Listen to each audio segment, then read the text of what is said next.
마이클 샌들이라는 분이 있습니다. 이분이 하버드 대학에서 저스티스, 정의라는 과목을 가지고 20년 동안 강의를 하였습니다. 이 강의는 하버드 대학 학생들 중에서 무려 10,000명 이상이 수강할 정도로 아주 하버드 대학에서 유명한 강자였습니다. 근데 이분이 2009년도 정의란 무엇인가 라는 책을 출간했습니다. 그 책은 2010년도에 우리나라에 번역이 되었고 2011년도 4월에 100만 부가 넘게 팔릴 정도로 우리나라에서 베스트셀러가 되었습니다. 그 책에서 정의란 무엇인가를 화두를 던졌는데 그만큼 우리나라가 많은 관심을 가지고 있었다는 것입니다. 특히 MZ 세대를 비롯해서 많은 젊은이들은 공정과 공평을 원하고 있습니다. 그래서 이 세상에 공정과 공평이 이루어지기를 간절히 바랍니다. 그래서 그들은 때로는 여론조사에 또 하기도 하고 또한 투표로서 자신들의 의지와 의사를 표현하여서 우리나라의 공정과 공평이 이루어지기를 간절히 바라고 있습니다. 그 덕분에 우리나라도 점점 공정한 그런 사회로 변화되어 가고 있는 과정 중에 있습니다. 그러나 이 세계의 역사를 보게 되어지면 사실 공정과 공평이 거리가 먼 것을 우리가 볼 수가 있습니다. 힘 있는 사람, 부자들이 가난한 사람, 없는 사람들을 착취하고 억압해온 것이 우리 인간의 역사입니다. 세계 나라 역사를 보십시오. 세계에는 강대국이 있습니다. 여전히 강대국이 있고 약소국이 존재합니다. 강대국들은 자신들의 힘을 가지고 약소국들을 이깁니다. 이것이 세상의 모습입니다. 지금까지 세계 역사가 그러하였습니다. 우리나라도 일제 36년의 이 고통을 당하였습니다. 왜 당하였습니까? 힘이 없어서 당한 겁니다. 그 일을 당한 것이죠. 그런데 우리나라는 겨우 36년이지만 물론 36년도 굉장히 긴 시간입니다. 그런데 동남아시아에 캄보디아라는 나라가 있어요. 그 캄보디아 나라는 프랑스로부터 무려 100년이 넘게 지배를 받았습니다. 그만큼 그 당시에 강대국들은 약소국들을 공격하였고 지배하였던 것입니다. 정치도 마찬가지 아닙니까? 과거에는 왕 한 사람이 수많은 백성들을 억압하며 군림하며 지배하였습니다. 그러나 지금은 민주주의 사회예요. 민주주의 사회는 그렇지 않습니까? 민주주의 사회도 마찬가지로 다수의 힘을 가지고 소수가 억압이 되는 것이 민주주의예요. 자유민주주의죠. 그렇다면 인민민주주의, 공산주의는 어떻습니까? 바로 소수가 다수를 억압하는 것이 인민민주주의, 공산주의의 모습입니다. 세계 정치가 어떻게 되든지 간에 이 세상은 공정과 공평이 이루어지고 있지 않는 것이 오늘날의 모습이라는 것입니다. 오늘 솔로몬은 그것을 보며 한탄을 하고 있습니다. 16절 말씀 보시면 또 내가 해 아래서 보건대 재판하는 곳 거기에도 악이 있고 정의를 행하는 곳 거기에도 악이 있음이라 라고 이야기합니다. 여러분 솔로몬이 보았어요. 무엇을 보았습니까? 이 땅 아래에서 보는 것이 뭔가 하면 재판하는 곳에서도 악이 있고 정의를 행하는 곳에서도 악이 있다는 거예요. 여러분 가장 공평하고 정의가 이루어져야 되는 것은 어딘가 하면 법원입니다. 재판의 현장에서 가장 공평하고 정의가 이루어져야 하는 것입니다. 세상도 마찬가지입니다. 성경도 그러합니다. 레위기 19장 15절 말씀 보시면 하나님께서 이스라엘 백성들에게 너희는 재판할 때에 불의를 행하지 말고 가난한 사람이라고 편들지 말고 세력 있는 사람이라고 두둔하지 말고 공의를 행하라 라고 이야기하고 있습니다. 재판에서만은 적어도 공정과 공평과 정의가 이루어져야 되는데 솔로몬이 보니까 무엇을 본 거예요? 가장 공평해야 될 공정이 이루어져야 될 그 재판의 현장에서도 악이 존재한다는 것이죠. 정의가 이루어지는 곳에서도 정의가 이루어지지 않고 불의가 여전히 횡행하고 있다는 것을 지금 솔로몬이 보고 지금 갈등을 하고 있는 겁니다. 이 법원에는 한 그림이 있어요. 그 그림이 무엇인가 하면 정의의 여신상 그림입니다. 정의의 여신상 그림에는요, 눈 가리게 되어 있고 오른손에는 균형을 이루고 있는 저울을 들고 있고 왼손에는 칼을 들고 있어요. 눈을 가리다는 것은 편견과 사심 없이 재판을 하겠다는 의미를 말하고 있는 것이고, 저울이라는 것은 공정하게 재판하겠다 말하는 것이고, 칼이라는 것은 엄격한 정말 정확한 심판하겠다는 의미를 가지고 있어요. 오늘은 어떻습니까? 가끔 물론 이렇게 공정과 공평이 법원에서 이루어지지만 재판이 그렇지 않을 때가 종종 있는 것을 보게 되어집니다. 눈 가리개는 이미 사라져버렸고, 저울은 한쪽으로 치우쳐버렸고, 칼은 도둑맞았어.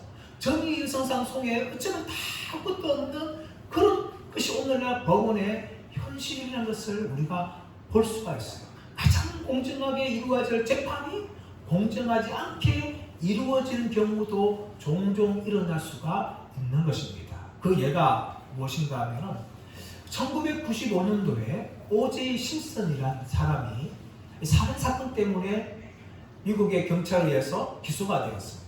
이 O.J. 심슨 재판은 이미 오래된 재판이지만 그 후로 다큐멘터리나 드라마로 계속해서 나올 정도로 정말 많은 세계인들의 관심을 가진 재판입니다. O.J. 심슨이라는 사람은 미국 미식축구 슈퍼스타였어요. 그리고 배우였습니다. 그런데 이 사람은 흑인입니다. 이 사람이 1994년도 어느 날 자신의 아내와 남자친구를 죽였습니다. 그래서 검찰이 이 O.J. 심슨을 기소를 하고 재판이 열립니다. 1995년도 1월부터 시작해서 10월달까지 무려 10개월에 걸쳐서 재판이 열리는데 전 세계에 중계가 될 만큼 이슈가 된 재판이었습니다. 검찰과 경찰은요, 이 O.J. 심슨의 혈흔과 또 발자국과 또 그가 잃어버린 한쪽 장갑이 현장에 있었다는 것을 증거로 제시하였습니다. 어떻게 O.J. 심슨이 죽이지 않았다면 O.J. 심슨의 피가 있고 또 발자국이 있고 장갑이 나올 수 있느냐, 그렇게 주장을 하면서 또 한편으로는 O.J. 심슨이 가정폭력으로 아내를 종종 때렸고 또 아내에 대한 질투가 심했다는 것을 이야기하면서 심리적으로 보았을 때에 객관적인 증거를 보았을 때 O.J. 심슨이 범인이다 하면서 검찰과 경찰이 재판에서 주장하였습니다. 반대로 변호사들은요, O.J. 심슨이 돈이 많았기 때문에 어마어마한 이 변호사를 꾸리면서 변호를 하는데, 그들이 변호한 게 무엇인가 하면 두 가지였습니다. 경찰과 검찰이 제시한 증거는 정황적인 증거에 불과하다, 결정적인 것이 되지 못한다 주장하면서 O.J. 심슨이 미식축구를 할 때에 무릎을 다치기 때문에 사람을 죽일 수 있는 힘이 없다, 능력이 없다, 이렇게 반박하면서 주장하였어요. 그 결과 10개월에 걸쳐서 재판이 이루어지는데 마지막은 무죄로 그렇게 선고를 받았습니다. 왜 무죄가 될 수 있었는가 하면 객관적인 증거가 있다 하더라도 공개되던 이 재판이 아주 유명한 흑인 때문에 일어난 사건의 재판이었고, 또 한 가지 보신다면 2년 전에 LA 폭동, 흑인들이 일으켰던 그 폭동 때문에 아주 미국 전역이 시끄러웠던 그 폭동이 난 지 2년밖에 되지 않았던 시기를 잘 맞췄다는 거죠. 그래가지고 이 모든 것들에 의해서 객관적인 증거가 있지만 결론은 무죄의 선고가 났습니다. 여기에 대해서 아직까지도 무죄냐 유죄냐 반박은 계속되어집니다. 그러나 저는 객관적으로 봤을 때에 O.J. 심슨이 범인이라고 저는 생각해요.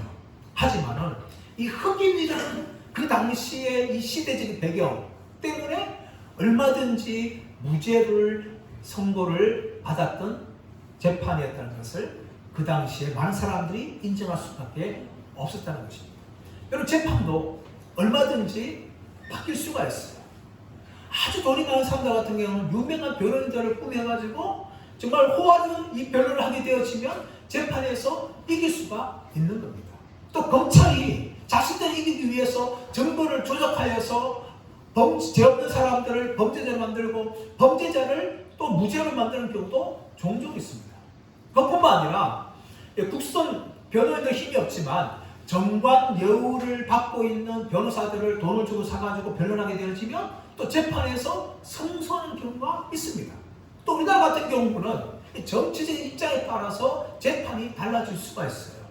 대법원에 올라가더라도 대법원의 진보 재판관이 많으냐, 보수 재판관이 많아 따라서 그 재판이 완전히 달라질 수가 있는 겁니다. 최근에도 그런 사건이 있었고 과거에도 그런 사건이 있었던 것입니다.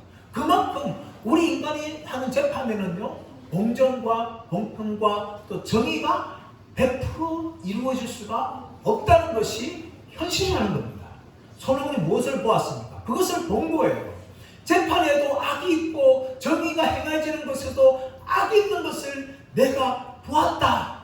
그렇게 솔로몬이 이야기합니다. 그래서 솔로몬이 무엇을 생각합니까? 17절 말씀 보시면 내가 내 마음속으로 이르기를 의인과 악인을 하나님이 심판하시리니 이는 모든 소망하는 일과 모든 행사에 때가 있음이라 하였으며, 인간의 재판에 불이 닿는 걸 보니까 하나님이 재판하셔야 된다. 하나님이 재판하셔서 악인과 의인을 공정하게 재판해야 한다. 그리고 그때가 반드시 올 것이다. 이렇게 솔로몬이 말하는 겁니다. 솔로몬을 바라보니까 온 세상이 불의밖에 없는 거예요. 그러니까 하나님만이 정말 재판을 하셔서 의인과 악인을 심판해야 된다. 그렇게 솔로몬을 생각한 거죠. 왜 솔로몬이 그렇게 생각했을까요? 그 이유는 무엇인가 하면 오직 하나님만이 정의로운 분이에요. 오직 하나님만이 편견이 없는 분이고 사심이 없는 분입니다. 그러므로 하나님이 이 불의한 세상을 재판하셔서 의인과 악인을 심판하시는 때가 반드시 있어야 된다. 이것을 솔로몬이 말하는 겁니다. 두 번째로 솔로몬이 이 불의한 세상을 바라보면서 하는 말이 무엇인가 하면은 내 마음속으로 생각하기를 하나님이 이 땅에 있는 모든 사람들을 죽음으로써 심판하셔야 된다 라는 것을 솔로몬이 생각합니다. 19절 말씀 보시면 18절 말씀 보시면 내가 내 마음속으로 이르기를 인생들의 일에 대하여 하나님이 그들을 시험하시리니 그들이 자기가 짐승과 다름이 없는 줄을 깨닫게 하려 하심이라 하였노라. 솔로몬 두 번 생각은 무엇입니까? 하나님이 인생들에 대해서 하나님이 시험하셔야 된다. 이 시험했다는 것은 무슨 말인가 하면 히브리 단어로 바라르라는 단어인데 이것은 깨끗하게 제거하다 이런 의미가 있어요. 하나님께서 이 불의한 세상을 죽음으로 심판하여서 깨끗하게 모든 것을 다 제거하셔야 된다. 그래서 인간들이 아무리 뛰어나 생각하더라도 짐승과 다를 바가 없다는 것을 깨달아야 한다 라는 것을 솔로몬이 말합니다. 여러분, 인간은 대단한 존재예요. 인간은 짐승과 다릅니다. 그런데 죽음에서만은 모두가 다 똑같을 수밖에 없는 겁니다. 인간도 죽고 짐승들도 다 죽습니다. 인간이 창조받을 때 정말 하나님의 영광 가운데 인간은 창조받았습니다. 창세기 1장 27절 28절 말씀 보시면 하나님이 우리의 형상대로 인간을 사람과 남자와 여자로 창조하시고 인간에게 복을 주셨어요. 그리고 그들을 복을 주시면서 생육하고 번성하고 땅에 충만하라, 땅을 정복하라, 땅을 다스리라 그렇게 하나님이 명령하시면서 인간들에게 씨 맺는 가지와 먹을 것을 먹을거리로 그렇게 주셨습니다. 인간의 창조는 하나님께서 모든 창조하신 것의 완성이었고 영광이었어요. 그래서 하나님께서 흙으로 창조하실 때 인간에게 호를 부으시고 살아있는 존재가 되게 하시고 인간을 동방의 에덴의 동산을 창설하셔서 그곳에 인간을 두셨습니다. 그만큼 인간 창조는요 다른 피조물들의 창조와 비교할 수 없을 만큼 영광스러운 것이고 위대한 것이었습니다. 그러나 인간이 모든 피조물과 똑같은 존재가 되는 사건이 일어났는데 그 사건이 무엇이었습니까? 창세기 3장 말씀 가보시면 아담과 하와가 하나님 명령에 불순종하여서 선악을 알게 하는 나무의 열매를 따먹은 거예요. 그 결과 인간에게 무엇이 찾아왔는가 하면 인간에게 죽음이 찾아왔고 흙으로 돌아가야 되는 존재가 되고 말았습니다. 짐승들이 죽어서 흙으로 돌아가는 것처럼 인간들도 죽으면 흙으로 돌아가는 존재가 되고 만 것입니다. 만약에 선악을 알게 하는 나무의 열매를 먹지 않았다면 생명나무를 먹고 인간은 영생하는 삶을 살았을 거예요. 그러나 아담과 하와가 하는 말씀에 불순종하여서 죄를 범함을 통하여 인간에게는 죽음이 찾아왔고 흙으로 돌아가는 존재가 되어졌습니다. 하나님이 아담에게 말했습니다. 너는 흙으로 지음받았으니까 흙으로 돌아가라. 그것이 하나님께서 인간에게 죄를 지은 인간을 향한 선언이었습니다. 그 선언이 오늘 전도서 3장 19절 말씀에 그대로 나오죠. 3장 19절 말씀 보시면 인생이 당하는 일을 짐승도 당하나니 그들이 당하는 일이 일반이라. 다 동일한 호흡이 있어서 짐승이 죽음같이 사람도 죽으니 사람이 짐승보다 뛰어남이 없음은 모든 것이 헛금이다. 모든 것이 헛금이 뭡니까? 사람이 짐승들처럼 다 죽어야 되는 것이고 20절 말씀 보시면 다 흙으로 말미암았으므로 다 흙으로 돌아가야 된다. 이것이 인간의 비참함이에요. 사실 인간은 얼마나 동물보다 뛰어납니까? 우리 인간은 두 손과 두 발을 가지고 있습니다. 그래서 이것을 가지고 무엇인가 창조해내는, 창작해내는 일을 하는 겁니다. 인간의 두뇌가 얼마나 뛰어납니까? 그 뛰어난 쪽에서 지혜를 가지고 문화를 만들었습니다. 또 인간은 이 언어를 사용하죠. 이 언어는 고도의 언어라서 다른 동물들의 신호와 음성과 달리 명확하게 자신들의 의견을, 의사를 다 표현할 수 있는 그런 것이 인간의 언어예요. 모든 면에서 인간은 동물과 다 뛰어난 존재가 되었는데 이 뛰어난 존재가 죄로 말미암아 모든 짐승들처럼 죽을 수밖에 없는, 죽는 그런 존재가 되고 말았고 다 흙으로 돌아갈 수밖에 없는 존재였습니다.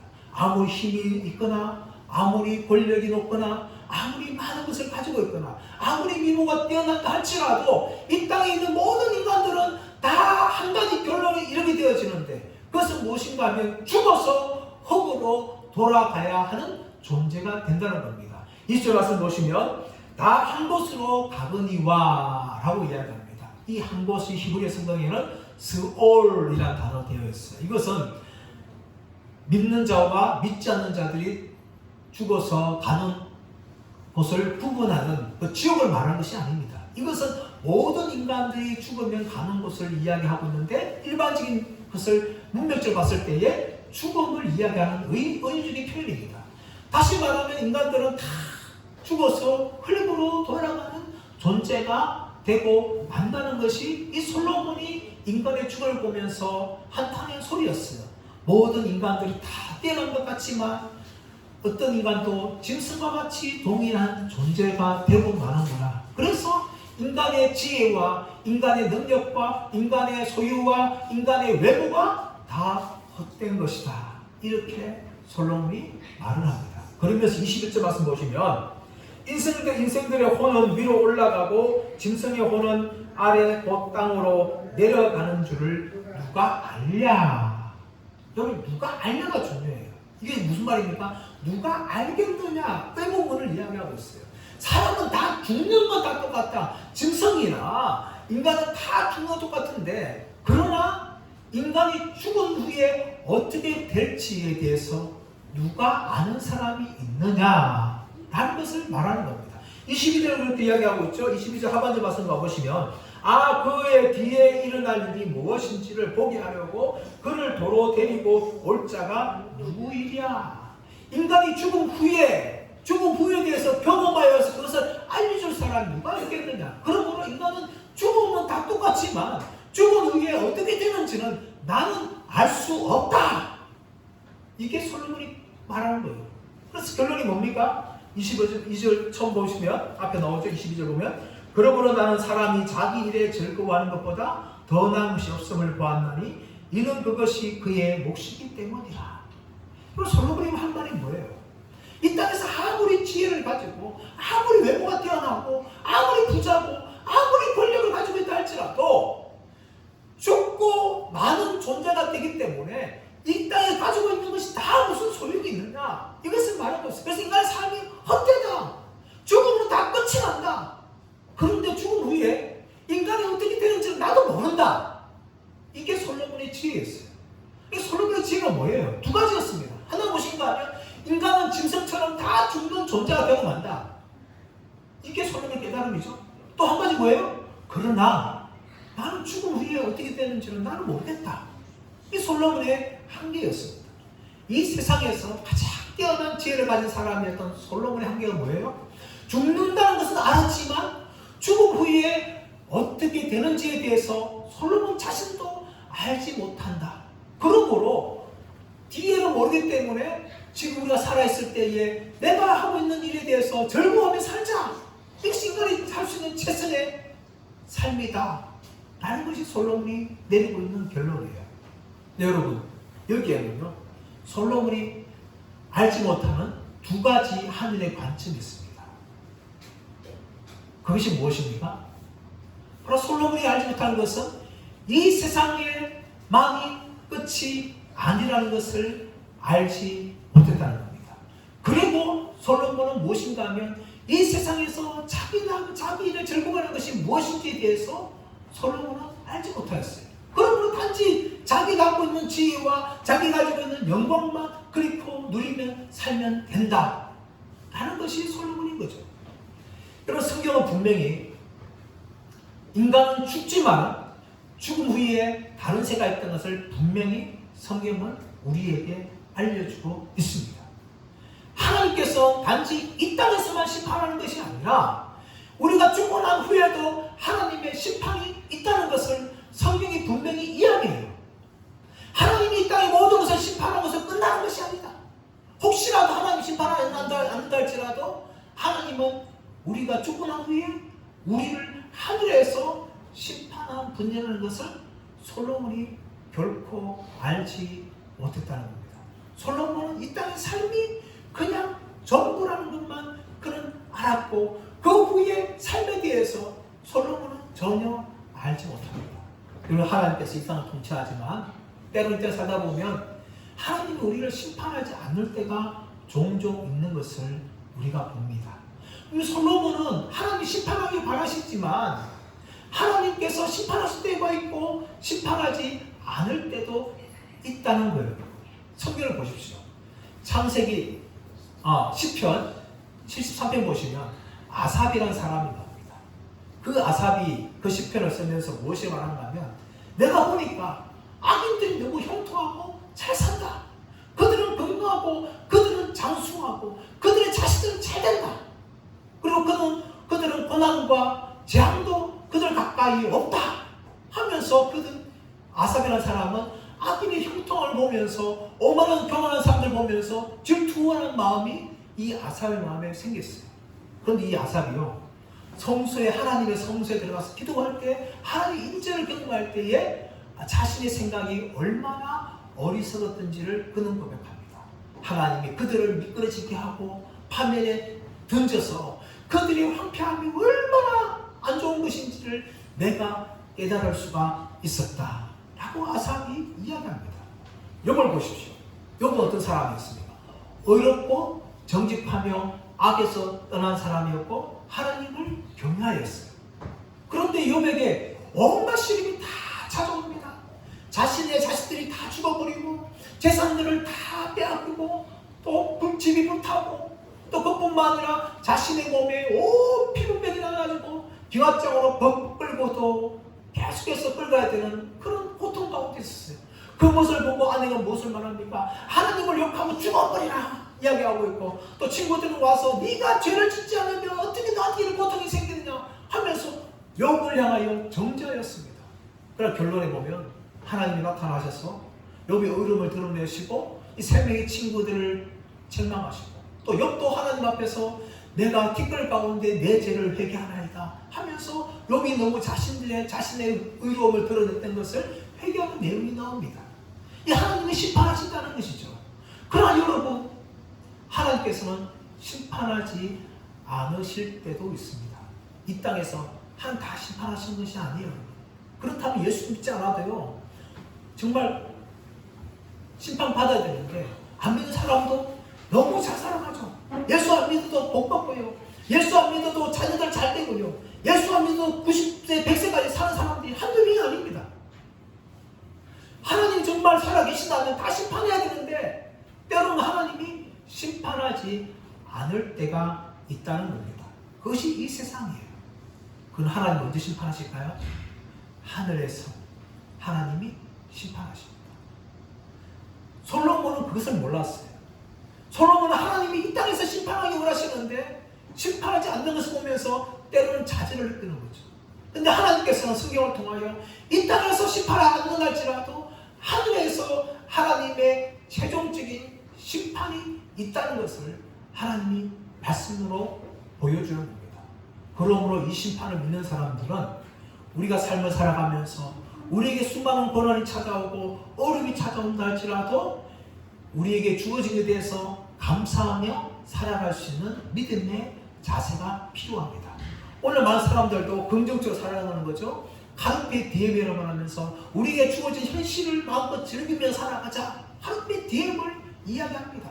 우리 예수 믿는 사람들도 그런 마음으로 살아야 돼요. 우리가 때로는 고난 당할 수도 있고 또 믿는 사람에도 불구하고 하나님이 살아계시지 않는 것을 경험할 때가 우리에게 종종 있습니다. 그러나 그때에 우리가 그 삶을 어떻게 즐길 수 있는 것인가 하면 바로 하나님과 동행하는 삶을 살아갈 때에 그것이 가능하다는 겁니다. 창세기 5장 말씀 가보시면 에녹의 이야기가 나옵니다.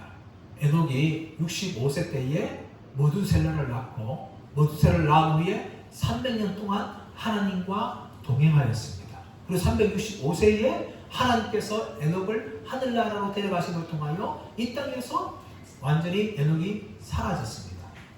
근데 그 에녹이 3년 동안 하나님과 동행하는 삶을 살았는데 그렇게 살아가는 것이 결코 쉽지 않은 시대였어요. 왜냐하면 창세기 5장 앞에 바로 창세기 4장이 나오는데 그 창세기 4장에 보면 무엇이 나오는가 하면 가인의 후손들의 모습이 나옵니다.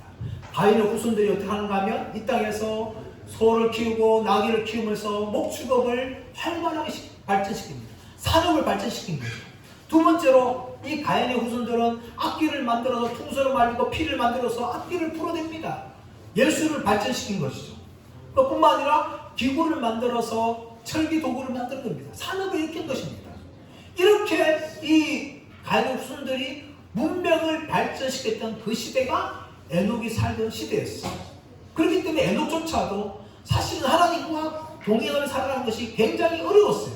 그러나 에녹은 어디서 카르페 디엠을 찾았습니까? 바로 그 시대에 세상 사람들처럼 먹고 마시고 즐거워하는 것에 즐거움을 찾는 것이 아니라 하나님과 동행하는 삶을 통하여 그 인생의 즐거움을 찾았다는 것을 성경은 말하고 있습니다. 그런데 그 에녹이 이 땅에서 하면서 한 일이 무엇입니까? 그 365년 동안 한 일은 뭔가 하면 자녀를 낳고 키우는 일뿐이었어요. 다시 말하면 일상생활을 한 겁니다. 에녹이 세상에서 무슨 위대한 일을 한 것이 아니라 그냥 일상생활 속에서 300년 동안 살아가면서 하나님과 동행하는 삶을 살아갔던 것입니다. 그것이 바로 에녹의 삶입니다. 우리 그리스도인들이 이 땅에서 카르페 디엠의 삶을 살아갈 수 있는 것은 세상에 많은 사람들이 세상의 문화와 또 세상의 물질과 세상의 문명들을 누리면서 그것을 붙잡으며 살아가려고 하는 그 순간에 우리 그리스도인들이 해야 되는 것은 무엇인가 하면 묵묵히 하나님과 동행하는 삶을 살아가는 것입니다. 물론 우리는 세상 속에서 살아가야 됩니다. 세상의 문명 속에 살아가야 돼요. 그것을 완전히 버리고 산으로 도망가라 그런 말이 아닙니다.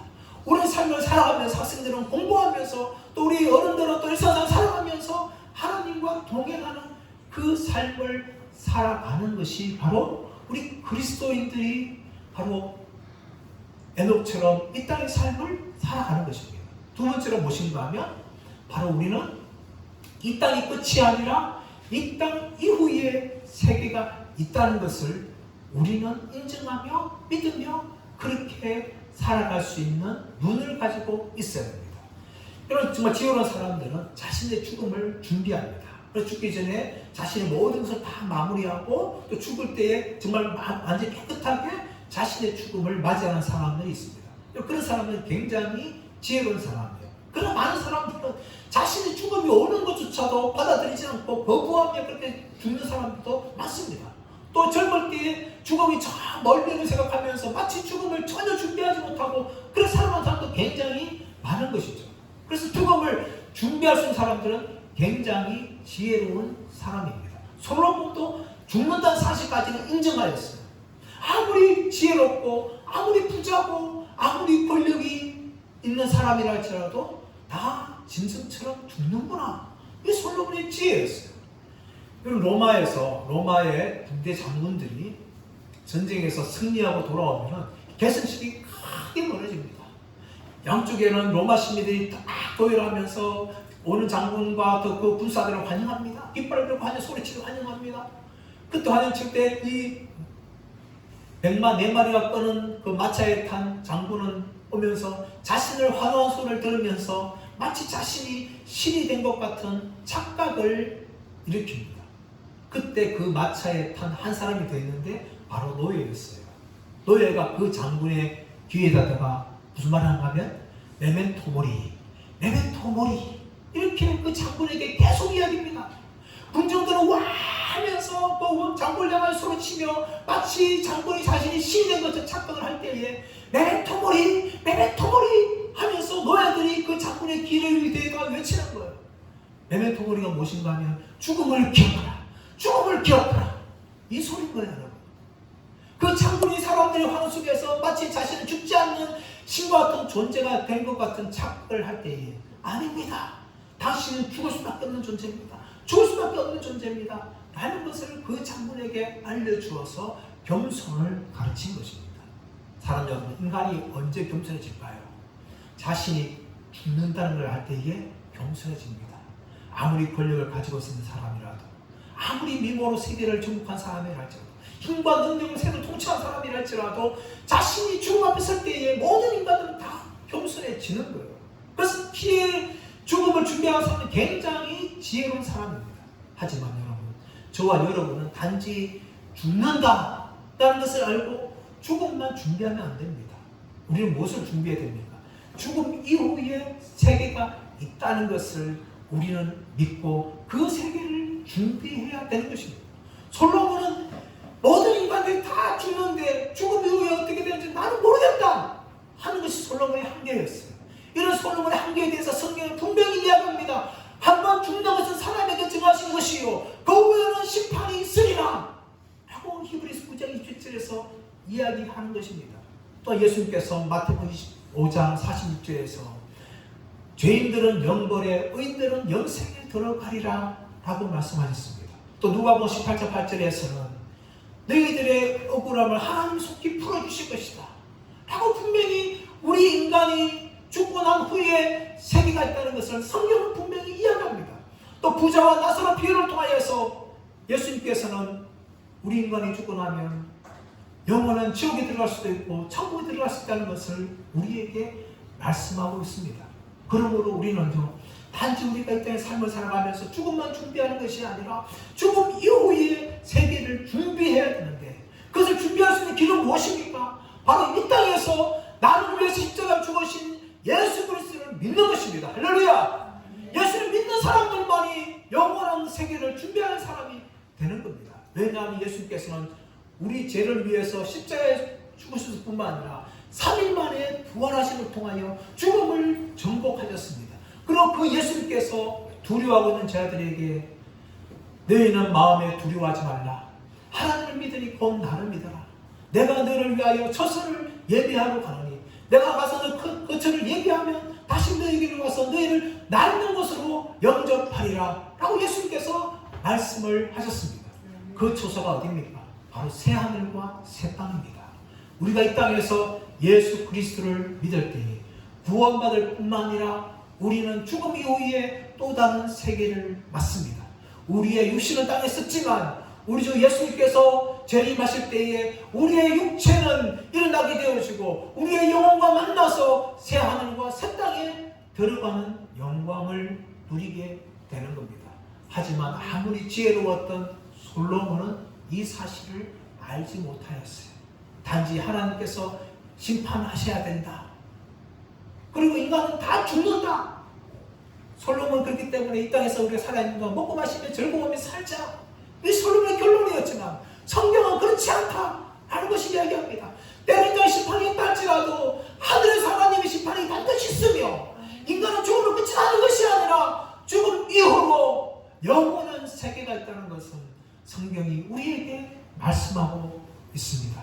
사랑하는 여러분, 저와 여러분이 죽음을 준비하는 분들 되기를 바랍니다. 이 땅의 삶을 살아가면서 우리도 언젠가 죽는다는 사실을 생각하고 우리의 죽음을 준비하기를 바랍니다. 그러나 여러분, 그것보다 더 지혜로운 사람은 죽음 이후의 세계를 준비하는 사람들입니다. 이 세상에서 예수 그리스도를 믿음 말미암아 우리 예수님께서 부활하신 것처럼 우리도 부활하여서 새하늘과 새 땅에 들어가서 영원한 복락을 누리게 된다는 그 사실을 믿고 이 땅에서 정말 하나님만을 경외하며 이 불의한 세상 속에서 하나님과 동행하며 살아가시는 저와 여러분들 되시기를 예수님의 이름으로 축원합니다.